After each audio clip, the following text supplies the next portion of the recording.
À table! Laquelle? Ce n'est pas parce que vous pouvez payer votre table en 4 fois sur Cdiscount qu'il faut en acheter 4. Chez Cdiscount, le paiement en 4 fois est disponible sur tous les produits du site et pas seulement l'ameublement. Cdiscount, pour une vie pas discount. Paiement en 4 fois disponible sur l'ensemble des produits du site, sauf exclusion réglementaire. Voir conditions du paiement en 4 fois sur cdiscount.com. Aujourd'hui, je vous parle d'un grand imposteur, l'un des plus grands du monde, qui s'est fait passer notamment pour le secrétaire d'État des États-Unis. Écoutez cette petite histoire, c'est la vie de Stanley Clifford Weyman et elle va vous surprendre. Ah ouais. Quelle histoire, ça aussi. Salut tout le monde, je suis Florent Mounier, c'est Sébastien Girard qui réalise ce podcast de la petite histoire produit par La Fabrique Audio. Ce podcast est diffusé sur l'ensemble des plateformes de podcast et sur des radios, notamment sur Witch Radio. Et d'ailleurs, si vous aussi vous souhaitez entendre ce podcast sur votre radio, n'hésitez pas à nous contacter. contact@lafabriqueaudio.com. Si vous aimez ce podcast, donnez-lui une note, un commentaire également sur iTunes, Apple Podcasts, sur Spotify et sur les réseaux sociaux. On vous attend. La Fabrique Audio présente La Petite Histoire. www.lafabriqueaudio.com. C'est en 1890 que Stanley Clifford Weyman naît sous le nom de Stephen Jacob Weinberg. Nous sommes à New York, dans le quartier de Brooklyn. Stanley est dans une famille plutôt pauvre. Ses parents n'ont pas vraiment les moyens de payer ses frais d'inscription à l'université et du coup Stanley, comme grand nombre d'Américains, est obligé de travailler et c'est souvent des emplois mal rémunérés et même mal valorisés. Et ça, Stephen, ou Stanley, ou appelez-le comme vous voulez, il ne le supporte pas. Lui, ce dont il a envie, c'est de s'en sortir évidemment. Il ne veut pas avoir la même vie que ses parents. Il rêve de devenir quelqu'un, lui. Alors ouais, c'est décidé. Un jour, il aura une place plus élevée dans la société, et il va s'en occuper d'avoir cette place. 20 ans plus tard, en 1910, Weyman a 20 ans. Et c'est à ce moment-là qu'il décide de réaliser sa première grosse imposture. Weyman va se faire passer pour le représentant consulaire américain au Maroc. Alors il achète tout, les habits, enfin le costume qui va bien, et puis il se met à rencontrer du monde, du beau monde. Et petit à petit, eh bien tout le monde le croit quand il dit qu'il est le représentant consulaire américain au Maroc. Et c'est grâce à ce mensonge, ce premier mensonge, qu'il va enfin avoir la vie dont il a rêvé. Enfin, un petit bout de cette vie. Celle qui lui permet de dîner dans les meilleurs restaurants de New York, de rencontrer le gratin de l'époque, d'avoir peut-être les plus jolies femmes à ses bras. Ouais, sauf que tout ça, évidemment, c'est que du vent. Et finalement, d'ailleurs assez rapidement, il est arrêté pour fraude. Quelques mois plus tard, ça y est, Weyman n'a plus d'ennui avec la justice, il n'a plus de compte à rendre à cette justice des États-Unis, alors la vie reprend son cours. Oui, mais quelle vie en fait? La vie de petits boulots mal payés, dans lesquels il est exploité, ou alors une autre vie? Visiblement pour lui, la question est vite répondue. Tiens, ça c'est une réplique qu'il aurait pu avoir s'il avait vécu à notre époque. Quoi qu'il en soit, Weyman va donc décider cette fois-ci de se faire passer pour un attaché militaire de Serbie. Et puis, n'en restons pas là, pourquoi pas un lieutenant de la marine américaine. Weyman commence en fait à enchaîner les personnalités une par une. Et dans sa lancée, il ne s'arrêtera plus jamais. Et donc c'est reparti pour les soirées mondaines, les restaurants luxueux, les rencontres avec des célébrités ou avec des personnalités du gouvernement. Mais là aussi, ça ne va pas durer longtemps puisqu'il se fait très rapidement prendre.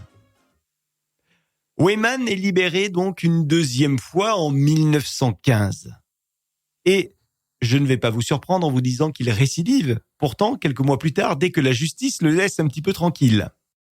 Cette fois-ci, Weyman a décidé de se faire passer pour le lieutenant-commandant Ethan Allen Weinberg, qui serait selon lui le consul général de Roumanie.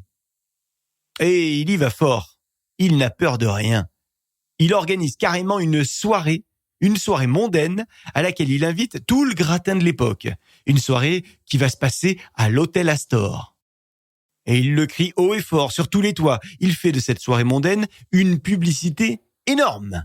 Si bien que la nouvelle arrive à l'oreille d'agents fédéraux qui décident donc de mener une enquête et qui tombent une nouvelle fois sur ce fameux imposteur, ce mythomane.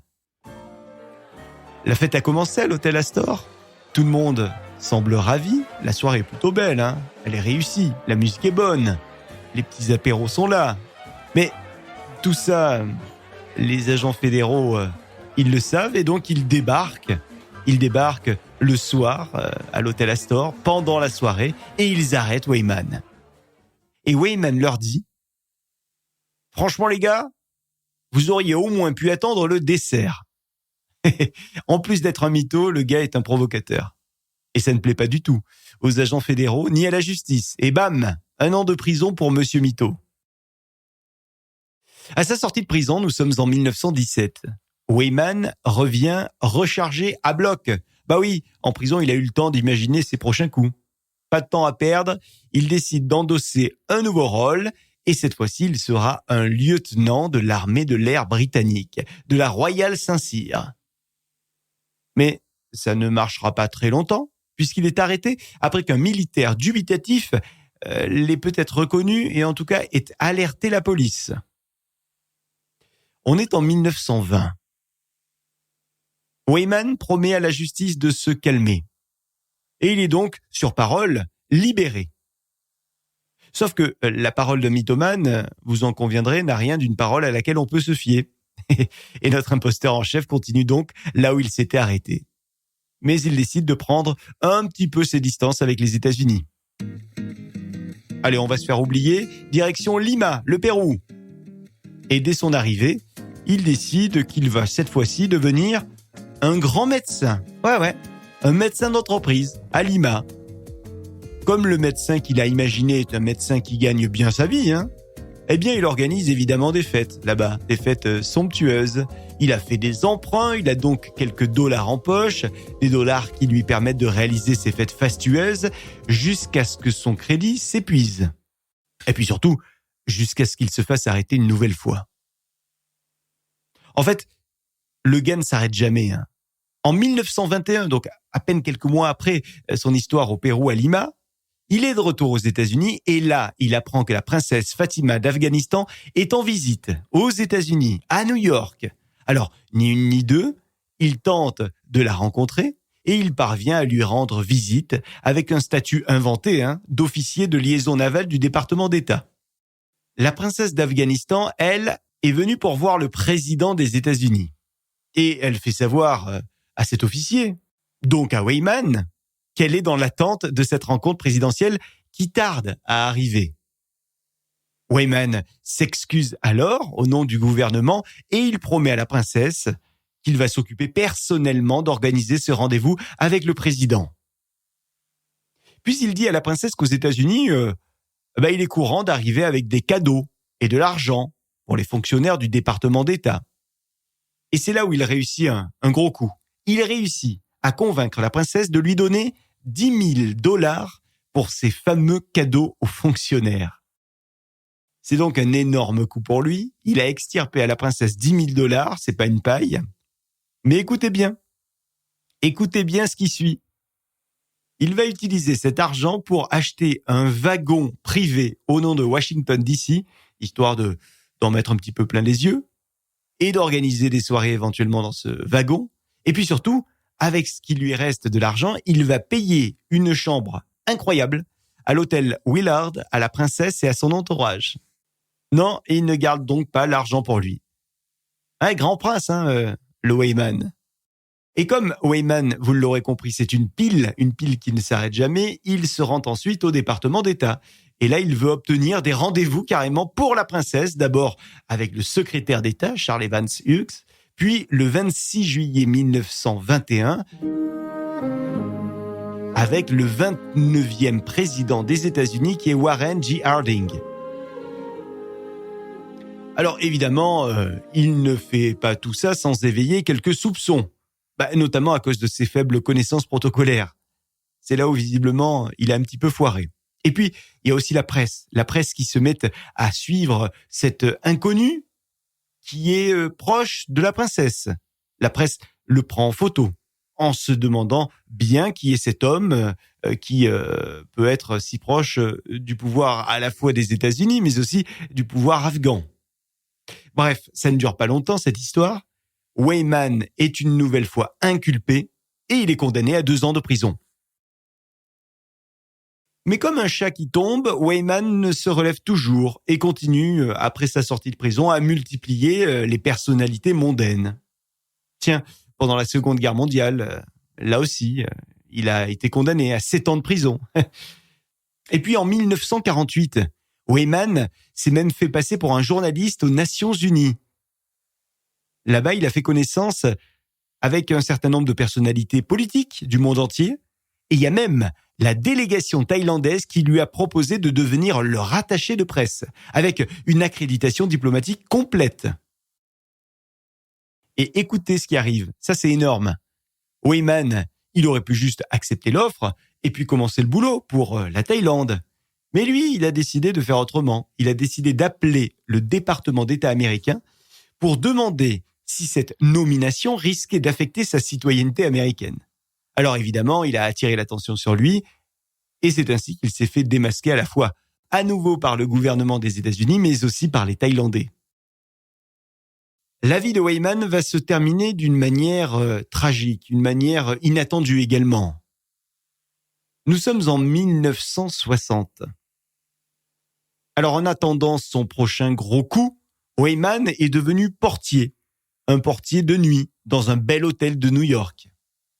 Un hôtel qui attire les voleurs en tout genre parce que c'est un hôtel où la clientèle a beaucoup d'argent et c'est un hôtel qui fait de belles recettes.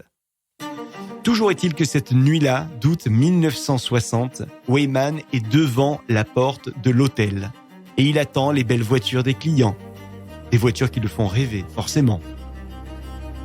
Et quand il s'aperçoit qu'un vol est en train d'avoir lieu dans l'hôtel, alors ni une ni deux, il se précipite, il décide d'agir face aux voleurs. Mais cette fois-ci, il échoue. Et il est abattu dans l'hôtel. Plus tard, il y a l'inspecteur qui est chargé de l'enquête qui dit à toute la presse « Je connais le passé de cet homme depuis des années et tout ce qu'il a commis. Mais ce qu'il a fait cette fois-ci, dans l'hôtel, était courageux. » Voilà pour cette petite histoire autour de l'imposteur de Brooklyn, un homme qui finalement n'avait de cesse d'attirer les regards vers lui pour peut-être essayer d'exister à sa manière. Vous l'imaginez, il y a de nombreux films qui se sont inspirés de cette incroyable histoire. Une petite histoire que Sébastien Girard a mixée, que j'ai eu le plaisir de d'écrire et de narrer. Merci à vous de l'avoir écoutée. Et n'hésitez pas à partager cette petite histoire si elle vous a plu. Et puis abonnez-vous également pour être au courant de chaque sortie d'épisode. Et nous, on se retrouve dans 15 jours avec une petite histoire paranormale. La Fabrique Audio présente La Petite Histoire. Vous souhaitez devenir sponsor de ce podcast ? Contact @lafabriqueaudio.com. Ah ouais, vous êtes un lieu culturel, une association, une entreprise ? Eh bien, sachez que la Fabrique Audio crée des contenus pour vous et avec vous. On fait des podcasts, on fait des web radios également. Vous avez envie d'en savoir plus pour imaginer ensemble un contenu audio à votre image ? Contact @lafabriqueaudio.com, la fabrique avec un K. Salut, à très vite. Ce pull, c'est celui que vous avez porté pour votre premier rendez-vous amoureux. C'est aussi celui que vous aviez le jour où Paul est né. Et il vous allait toujours aussi bien à votre dernier anniversaire. Mais ce matin, quand vous l'avez sorti de la machine, ce pull chéri, il avait perdu 10 tailles. Pour que votre pull fétiche continue de vous accompagner, confiez-le à 5 à Sec, l'expert textile qui prend soin de vos vêtements depuis 50 ans. Venez tester la différence. Apportez-nous 2 vêtements. Le nettoyage du 3e est offert jusqu'au 30 juin. 5 à Sec, comme neuf, plus longtemps. Voir conditions de l'offre dans les magasins participants.